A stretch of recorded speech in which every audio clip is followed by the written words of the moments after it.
Welcome. Previously, Adam and Eve lived in paradise. No pain, no shame, just pure joy. But every story has a turning point. This is Genesis Part 3, the fall, the choice that changed everything. So, let's start in the middle of the action. We see a mysterious tree at the center of the garden. Its fruit is glowing with an otherworldly light. We know from previous episodes that there's one rule. Don't eat from the tree of the knowledge of good and evil. But lurking in the shadows is a serpent, more cunning than any other creature, and he slithers up to Eve, his eyes glinting with mischief.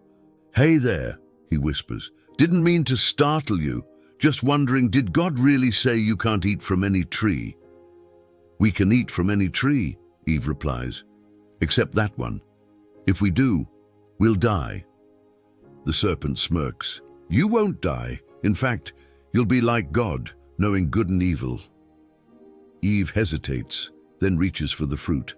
It's like a forbidden piece of candy, something Eve has been eyeing since the very beginning. As she takes a bite, we slow it down. She savors the flavor, then hands it to Adam, who eats too. They both open their eyes wide. "Whoa!" they say in unison. In that moment, everything changes.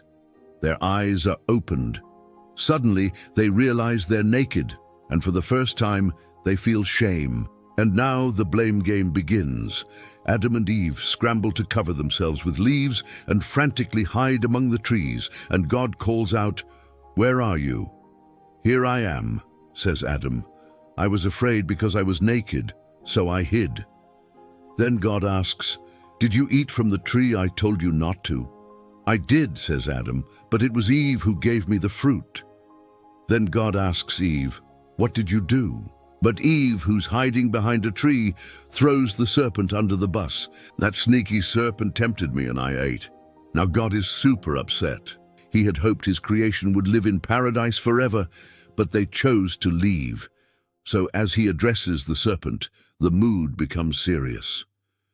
"You're cursed," God warns. "One day, a descendant of Eve will crush your head." Then Eve speaks up, "Please, God, have mercy on me. Make my babies into nations. Let them be fruitful and multiply."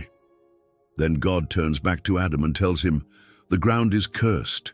You'll have to work extra hard now. Weeding and thistles will pop up. Your back will ache when you work the soil. You'll toil all your life to grow food, and then you'll die." "Whoa," says Adam. "That's way harder than it looks. Can I go back to living in paradise?" But God says, "No, I'm closing the door to Eden, but I want you to know I haven't forgotten about you. I've made you clothes to cover your nakedness." Then an angel appears with a flaming sword. "Sorry, guys, that's our cue to leave." Adam and Eve exit and waving goodbye to paradise forever. The world is no longer perfect. People will live and die. There will be pain and suffering. But even as they leave, God makes them clothes, showing mercy, even in judgment. So is this the end, or just the beginning? Join us next time for Genesis 4, where we'll meet Cain and Abel, Adam and Eve's first kids, and explore what it means to be human after the fall. Don't miss it. Subscribe, hit the bell, and join our growing family. And if you enjoyed this episode, be sure to like and share. Thanks for watching. See you next time.